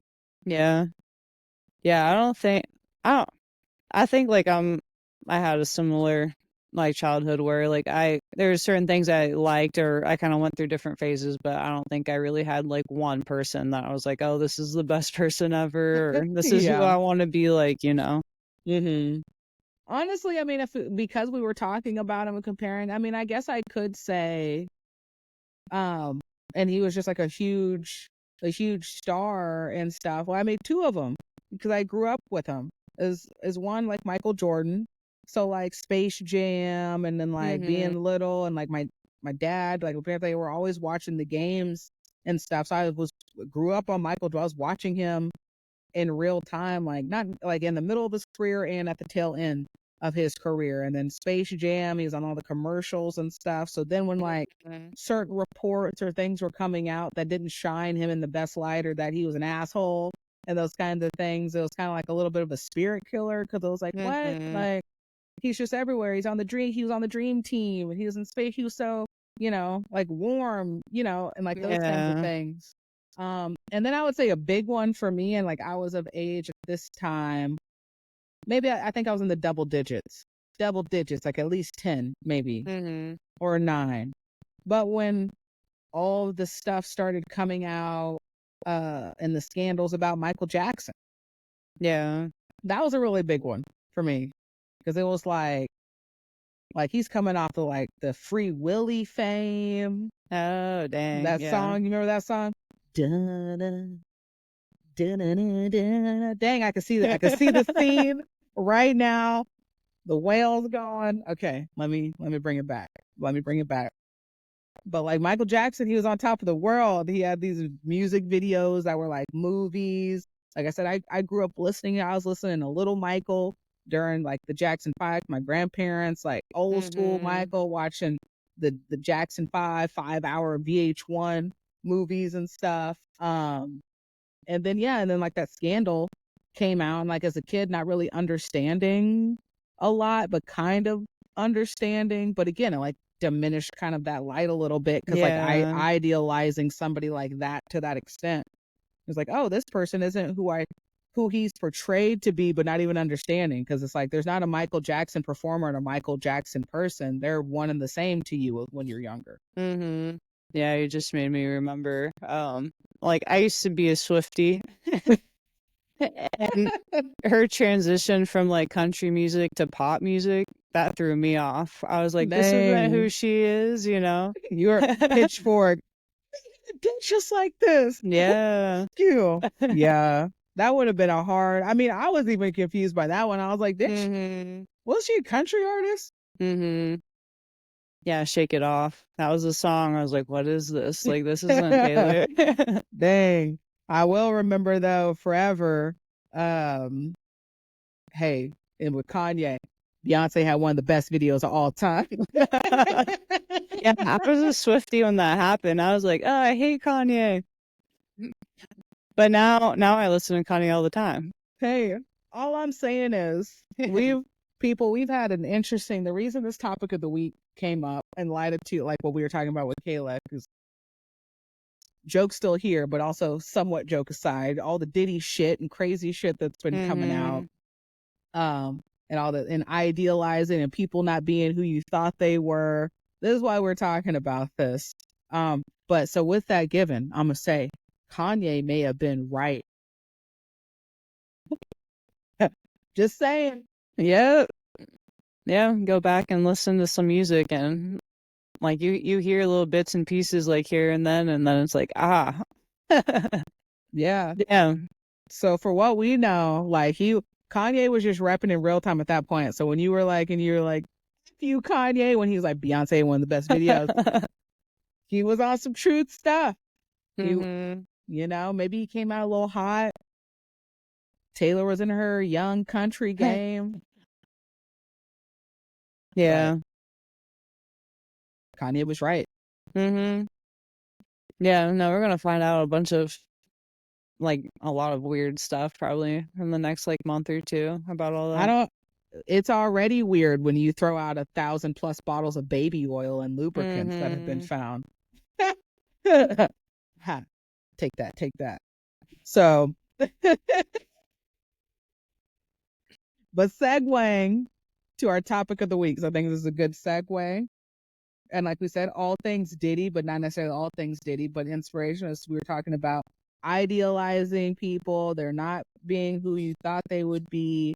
And so the topic being, because this has been problematic in terms of why Diddy's in the issues that he's in right now, and people like him and these quote powerful people, they let the power get to their heads. And I think we've all been there where we've not maybe in a financial sense, but ego has been driven, as we've talked about in past episodes. But what that looks like, right? And so when seeking power over versus power within becomes problematic, what do you sit with when you hear that? You can't control people, you know? Like you can't, I don't know, nobody should have power over anybody, in my opinion. Like, I don't know, like power within, like, yeah, you should power up yourself, but like that should not leak out and spread to others, you know? That's right. Like you're powering yourself up and uplifting yourself up should not be at the cost of tearing somebody else down or trying to overpower somebody else. I think, that theme of like, so when I think about when you're trying to seek power over, that to me comes from a place of extreme weakness, um, and intense insecurity. Yeah. Yeah, it's crazy how like the power seeking is just part of, like, it's just like something humans do when it's available, you know, because we got like just people of all sorts are like, if they're able to abuse that power like down the road, they probably will. I mean, not everybody. If you're like a good person and you got like good morals and stuff, I feel like you got good control over that. But like just in like any profession, like cops, teachers, you know, like it could be anything. And then like if you're given that amount of power, like I bet like the bad people are going to take advantage of it. You right. And to quote Peter Parker's uncle, because we out here, because I know you like the Spider-Man. Yeah. With great power comes great responsibility.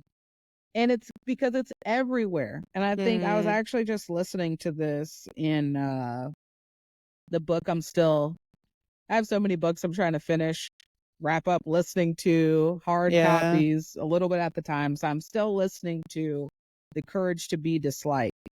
And part of what I just listened to in the section they were talking about, it's innate and biologically innate that humans want to seek some kind of power over, right? Like because in eight, we have this natural sense of survival, which is always assessing or observing a threat, or and obviously I don't want to be in a powerless situation physically, emotionally, mentally, or right, I'm under threat, my survival is under attack, and all of that good stuff. And at the same time, being able to, when you think about the letting go, like we've talked about, how do you do that? What does that look like? You seeking power within is naturally going to, it's not a power over, but I think it's a power of equity, because you don't perceive everybody as a threat. You perceive everything and everybody as an equal, right? There's no hierarchy of anything, therefore making the collective more powerful. Mm-hmm. But we naturally do it, it's just like we have this sense of like, we just want to feel some sort of dominance over something, again, because it's like, this means my survival. We're hardwired for that. Mm-hmm. Yeah, and I think that like can be tied into jiu-jitsu too, like people wanting to like, like outpower other people. Oh man. Or Yeah. using what like you might just naturally as a person have more than this, like be more technical or whatever, and you could use that against somebody who's less technical, or like somebody who's smaller or somebody who's weaker than you. Like there's a lot of chances to abuse your power when just like rolling with somebody. Oh, it's so right. Well, naturally, right? We are engaging in a dance of dominance. Mm-hmm. Naturally, however you like, subtly, directly, or whatever, that's what we're doing. However, in what you were just saying, right? Just because you can doesn't mean that you should. And does this help the overall collective of how I'm moving about in my rolling, in my training? If I'm a less experienced person, I don't know what I don't know. And so maybe I don't know my energy. I don't know my aggression. I don't know, I shouldn't be throwing this elbow here because I don't know my body. But me as the more experienced person, right? And teachable moments, how am I giving back to this individual to really try to help them and also help myself? Because yes, I can smash this person. I can keep you here on the mat and be an enforcer, right? If I want to. But should I be doing that? And shouldn't, don't get lost in the sauce with that, because you should all over the place. But the point of what I'm saying with that is, the power within is like a teachable moment, is maybe like stopping that individual, saying, and like showing them and mirroring, like whether it's a conversation or like, hey, just be, you see, I could put my elbow in your face too, but notice I'm not. Notice I'm not doing that. Notice I'm using, my bench is 3 times heavier than yours, and just because I can pin you to the mat just by benching you here, that's not what I'm going to do. I'm going to show you this particular technique. And like, because one, that worked for me, because if I'm against somebody who's my strength or even stronger, this isn't going to work for them. So I'm doing myself and you a disservice by continuing to perpetuate a bad habit and poor technique just because I can. Yeah. Yeah, I don't know. It's hard though, because you have to keep your ego in check. Yeah. I fall victim to it. Like I'm wondering, like, if somebody is like, giving you the elbow, is it wrong to give them the elbow back? Like maybe don't do it as forcefully, or like don't hurt them, and not like not hitting them with the elbow, but like, if they're doing something rude to you, like, I don't know, I feel like, are you being powerful when you do it back to them if you know that you're like technically better? Or is that not the place? Okay, so here's how and I'm gonna preface this by saying there's contradictions and hypocrisy in everything. So there might be some contradictions and hypocrisy in what I'm about to say. And I do think that, personally, I would say yes, it's almost like a necessary kind of thing, because what is your intention and what is the energy that you're putting out, right? If I'm just putting my elbow in your face and not necessarily making it a teachable moment, I'm just giving you back the energy you gave me. And then, okay, maybe that's fair the one time, but then we keep doing it and then you're not getting it. and I'm just getting madder and madder. So I'm just like, I'm just doing it harder and harder. Then that might become the problematic thing. While I would say, just like a wolf, like a pack of wolves and dogs, when you think about it, right? If a puppy, they don't know, and they nip and they bite, and they might nip too hard, right? And then the alpha corrects them, or mama corrects them. It's the same thing in like gorillas. It is a form of power. Yes, there is a form of dominance because there's the alpha or the dominant, whatever in that hierarchy. So, but it's not a power over. Again, it's a power for the benefit of the collective. And so, right, like you nipping me too hard, I'm going to nip you back so I can show you, one, ouch, that hurts. And like the alpha dog or the gorilla or mama dog, right? They just like, I could rip my puppy's throat out right now, but I'm not going to do that. But this puppy needs overcorrection. And so, yeah, I'm going to nip you a little harder just so you understand, like, one, your power. And I think that would be the same thing as kind of my ideology when it comes to giving an elbow back. Like, I'm not going to sit there and like, ow, like try to give you a black eye or something. But if, maybe you're neon bellying me a little too hard because we're supposed to be friends or your partner. So I'm not going to neon belly your soul, but I'm going to meet you kind of with that same energy, not to hurt you in a power over, like I'm upset. Yeah. I might be a little upset, but it's in a controlled manner to where I'm like, hey, I'm going to give this to you a little bit just so you understand kind of like what this feels like. And this keeps being a problem. We can reassess on how maybe I can go about teaching you. It might be more of a conversation. I got you. Yeah.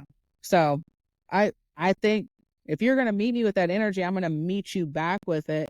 And I'm also going to be human, and there's probably going to be some pettiness in it sometime. And it's not always going to come from a teachable moment. That's why I said contradiction, right? Hypocrisy. I just own that.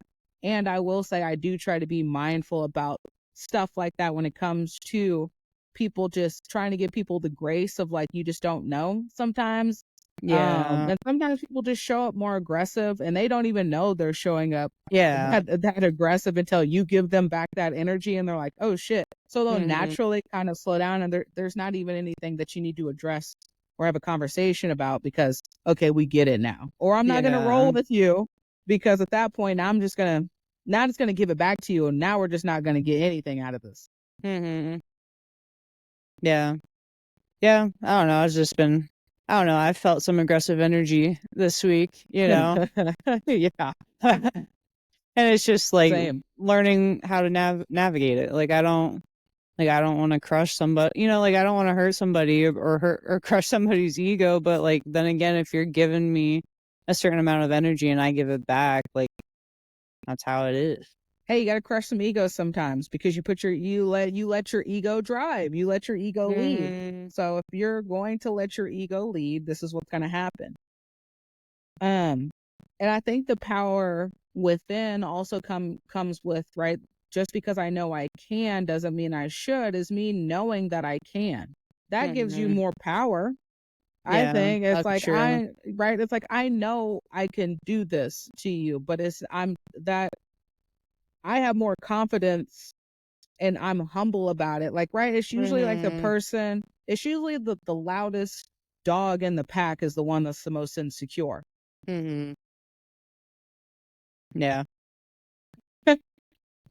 It's usually the little chihuahua. And you're like, really? Really? And like the cane corso over here is just vibing, not doing nothing. Chilling. Yeah. So, no, I'm there with you. I felt that too. And I often have to check in with myself and figure out how to navigate that sometimes when I am feeling a little more aggressive energy, and not like competition, increase of energy, because that's a different thing too. Right. But like I'm feeling like you have some shit going on outside of jiu-jitsu that you've brought into this space that wasn't for me to have.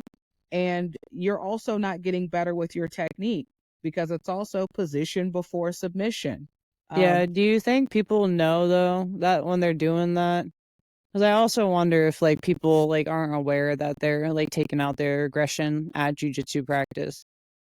I think if I'm to be fair and give grace, I think a majority of people are unaware that they do that. Mm-hmm.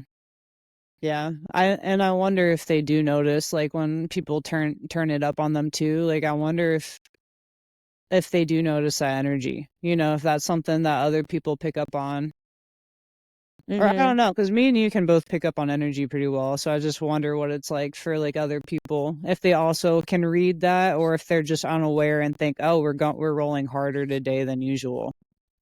Both. I think Yeah. I think because we're a little more intuitive and with experience, Hmm. we're able to differentiate that energy a little better than other people. Yeah. And even maybe for some people for themselves. I'm like, all right, we're I we're feeling a know. little hyped up today. Okay. Yeah. I think it's fun though. Like sometimes when you're not getting like hit in the face or anything, like when somebody's coming at you with that, I think it's fun. It's like, all right. Sometimes I'm like, oh, I'm ready for this energy. Like, Hmm. because it was not gonna last. Right. Oh There's no. there's about like a 2 minute maybe lifespan. And then you better pray them 3 minutes because it's like, all right, here we go.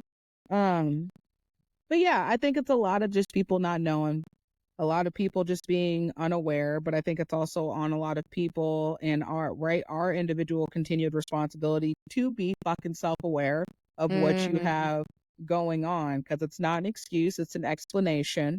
And you got to check in with yourself, like know what kind of energy you have coming in, what kind of energy I got going on internally, how I'm externalizing that. And again, if am I hurting or helping out the collective with what I'm bringing in. Yeah, I wonder what all the chaotic energy at the gym, or at least like yesterday, the moment you were talking about.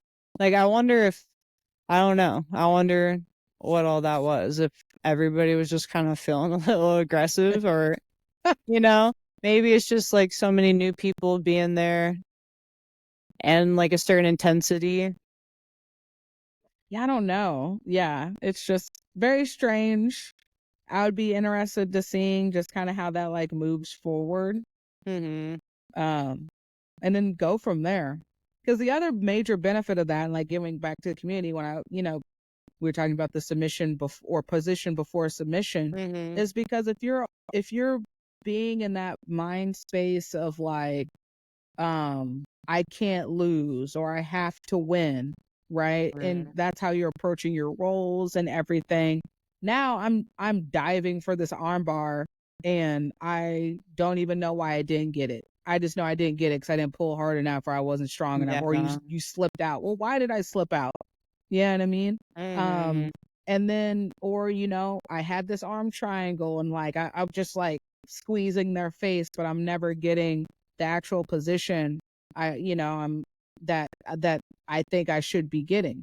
And then you Yeah. just, continue to condition that and reaffirm that during your longevity of jujitsu. So then your technique just ends up developing in a trash way because that's just where you started, because it was all based on I can't lose, I need to win, versus like tighten this up, do what you need to do Mm-hmm. so you can actually make sure that once you have the position, you're not going to get out, right, of what I have. Yeah.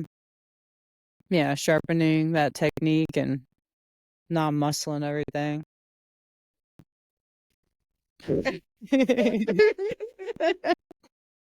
Flex on them. That's right. So that's my 2 cents. You have any more on that? Hmm. Like, do you feel like you at this point in your stage have like did you have any unnecessary aggressive energy early on for you that you didn't Oh, even for sure. realize? But Yeah, definitely. And like I might have recognized it, but also I just thought, I don't know, I thought jujitsu were just going hard. So there's a lot of that I had we're to just going hard, bro. What? navigate and learn. No, it's funny. I look back at some of my white belt pictures and like I just now I feel bad for all the girls that I've had in my white belt matches. Because I was just going hard after things and like I didn't know what I was doing, but I was just trying to get it. I was just trying to get the choke, just going hard. You But didn't know. yeah, it's funny looking back though, but I feel bad because the girls are like, all tense and like look like they're just suffering. Hey, it is what it is. But They signed the waiver. I know, and I don't know. I just had aggressive energy back then.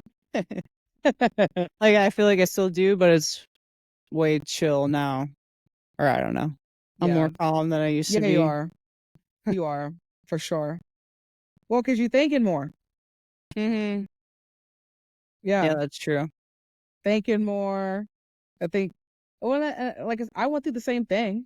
And I think there's still Hmm. like ebbs. There's always ebbs and flows of it too, because like I think for me that still comes up naturally sometimes. When I get somebody new trying to test me, just because, Hmm. and it's like right the higher you are, like with your belt, like people are just like, oh, like you don't get rest rounds necessarily unless you're with other colored belts or unless you're with people that are higher with you, because everybody like is Hmm. just trying to come at you, and it's like, bruh, I don't have that kind of energy right now Hmm. all the time. Oh yeah, yeah. I bet being a brown belt, everybody's like constantly, or at least like the lower belts are like, shit, I'm going to get some brown belt. I gotta step So it up. that part, it's like, bro, I'm not trying to meet that, you know? Hmm. But like new people, um, like just having to like wrangle that in, or like when people get promo. So I think, like I said, like having to ebb and flow of that for me, and you'll also have to deal with it too, of like reeling in that Hmm. aggression. Is like the people like have gotten the best of me, who I'm like, dang, how they get the best of me here, or like, oh my gosh, like, oh, I got swept, by this white Hmm. belt or something. That hasn't happened recently. I'm just Yeah, like I don't I'm see just that happening. I'm just saying, if it did though, in like those moments, I think like well, I said, when my early blue belt days, right?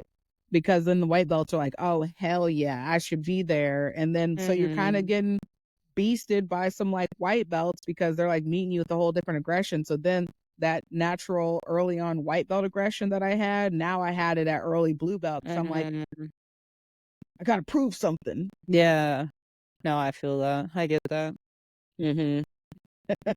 Eh. But I be chilling now, but there's little dashes and hits of that every once in a while. Hmm. Yeah, and I do feel that. Just every once in a while. Or at least like when I get hit or elbowed in the face, I'm like, come on.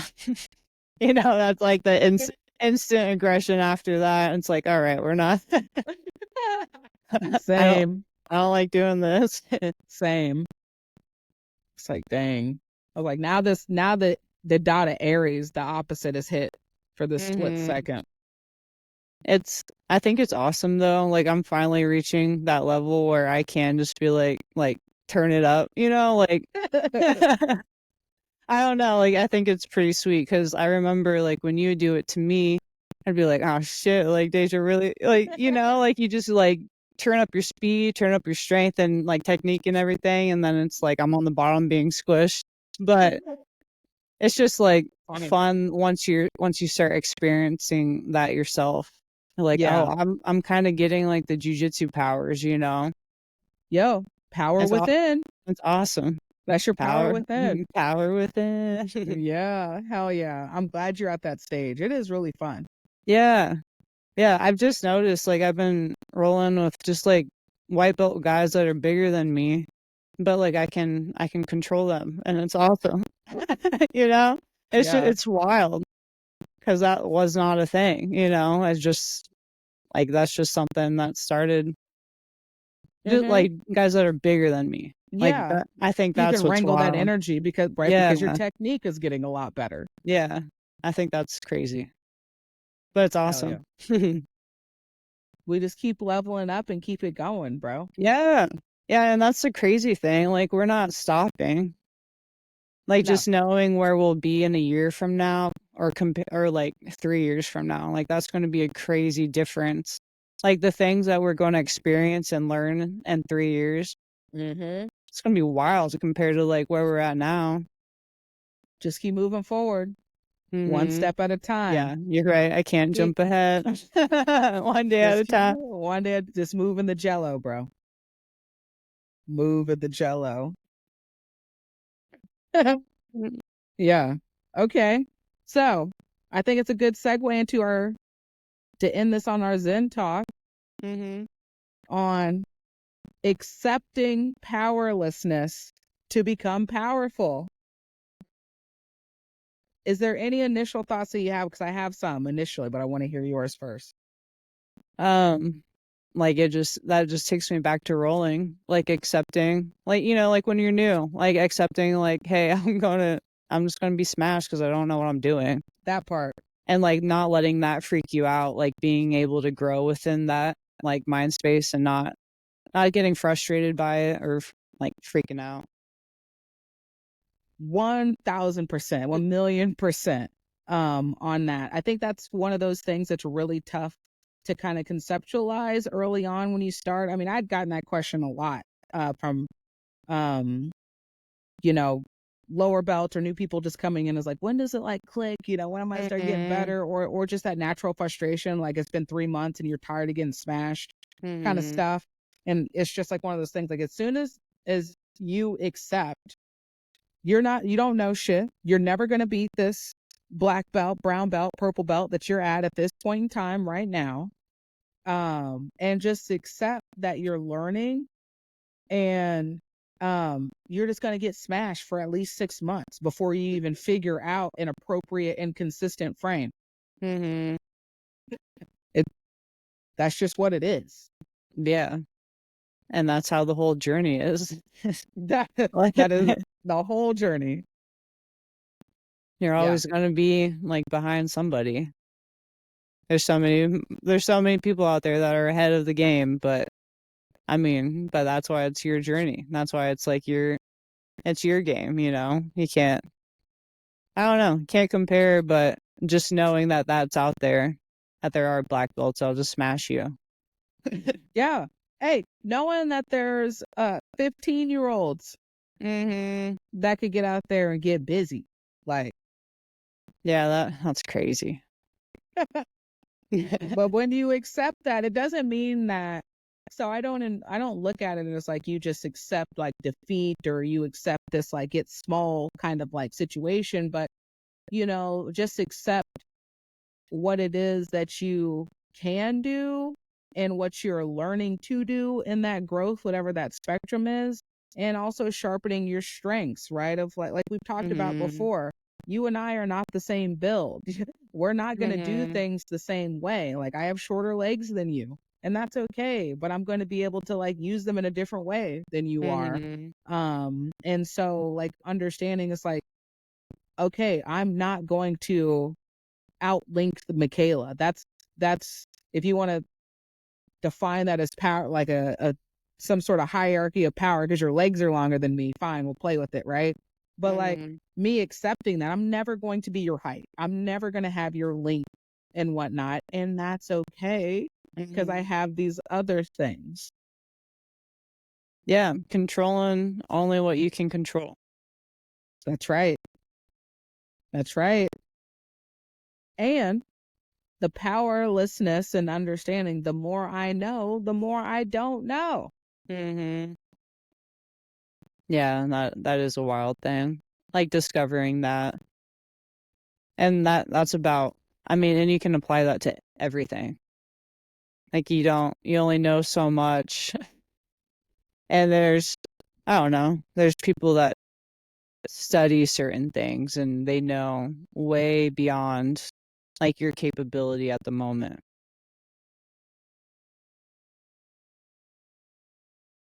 Yeah, I can't hear you. I know I muted for a second. Sorry, because my headphones wanted to go out for a hot minute, but now they're back on. I got you. Yeah, I muted my mic so it wouldn't come over, but we're good to go. But no, I agree with you, 100% on that. Nice. Yeah. Well, You already know I got a quote. Nice. What is it? All right. When we are no longer able to change a situation, we are challenged to change ourselves. Viktor Frankl. Nice. Mm-hmm. It's a good one. After the past couple weeks. Yeah. Let me repeat. Yeah. I always repeat. When we are no longer able to change a situation, we are challenged to change ourselves. Viktor Frankl. No, it's a good one. Accept your powerlessness. Yeah. I agree. Power within. Do what you can do. Can't control anything but yourself. That part. You know, every time like we talk about this, it just reminds me of Jill's heart rate going high. Why? Because like you can control that. That's true. You got to slow things down for yourself. You like imagine your heart, it's like about to explode, and you're like, no, I'm controlling it. It's like slowing down. Yeah, slow everything down. Slow it down by letting go. And knowing you're powerless. Yep. That's one of the things. So, okay, so we were talking about Twister last week to end this, like visualization. So I don't know if you've seen those videos or there's stories of those people that have gotten sucked up by tornadoes and thrown. And then they miraculously like had no broken bones or anything. You know why? Because they were powerless? Well, yes, but they became powerless because by the grace of the universe, they didn't die, but they got knocked out by debris or whatever. So they're just ragdolling in there, making their body go limp, right? To just kind of go with it. So then when they get flung out of the tornado and then they hit the ground, the energy, they're not all tense to like break everything. Their body just like goes with the impact. So you gotta be limp and powerless to be powerful. Just go with it. It's a good visual. I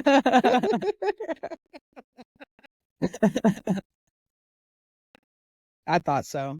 Just go with it. Yeah. You're like, what the hell? And I talk about twisters again. Nah, I think it's just funny. Like we got twister visuals, we got jello visuals. But it works. Yeah. Whatever works for you, however this helps motivate you and your journey and your powerfulness, do whatever you need to. Shit, we didn't even, we could say moving through the cream. Yeah, we could. Wisconsin cream. They honestly have the best cream city, best ice cream in the gang. Yeah, we do need I don't know, we need to find ice cream that's that level, Wisconsin level. Or go back to Wisconsin. We're going to have to go back to Wisconsin. Yeah, that'd be cool. There better be another women's camp up there. Yo. And I have a friend she says she wants to move up there now for the next year. So I'm like, well, I guess it's a place that I got my old teammate, Valeria. I'm like, well, guess I got to come and visit you. Yeah, that'd be cool. And I have to get ice cream and cheese curds. Let's go. Yeah. Yeah. All right. Well, moving through the cream, jello, and tornadoes this week.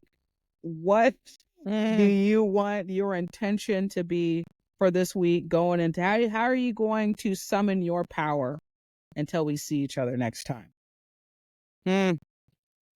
Summon my power. I don't know. How are you summoning your power? Or like, what do you mean by that? Don't stop, can't stop. And what kind of little baby steps am I moving towards my goals? Being intentional in my power and deposits in all my areas. So continuing to do what we're doing in jiu-jitsu and training, keeping on the reverse De La Hiva, right? Summoning my power in my discipline, summoning my power in my patience, summoning my power and being soft and graciousness as I continue to be assertive, as we have said in past episodes. Bam, mic drop. That's what I'm doing. Yeah, that was a good answer. Yeah. I can't beat that, but I'm also doing all the same shit, you know? That's right. Just replay that in here and you're going to be like, this is what I'm doing this week. Put my artwork up, putting this page together. Meeting at the coffee shop. Don't think I didn't forget. I'll hit you up next week to see where you're at on that planning. All right. Yeah, no, I've been putting things together. I'm working on everything. I'm just, like you said, I'm trying to organize it because I know I'm a little scattered sometimes. That's okay. Stay present. Don't get too far ahead. Yeah. Do you think you've been more present this week than in the past 2 weeks? Do you think you were? I don't know. Do you think this has been different? Like since like you're feeling different this week, or maybe better? I think I've been more present in intuitiveness, not just being present to be present. But I think that has been a shift this particular week that I felt of more intuitiveness, like presence and feeling energy and just picking up on that. Nice. Yeah. So. All right. Well, we'll see where it goes. Again, another solid episode. Hey, listeners, be thinking if you have any feedback for us on some names. Michaela and I are also going to be thinking it'll come to us. There's no time frame on it. It'll be here when it gets here, but we'll continue to water that seed. Yeah. Thanks for listening, everybody. We appreciate your listening. Hey, you might see us too. We're going to see how this rolls with this new setup, and we'll just take it from there. Yeah. Sounds good. All right. Well, this is Deja. This is Michaela. And this is episode 11. Yeah. That's right. Closing out. We will talk to y'all next time. Peace.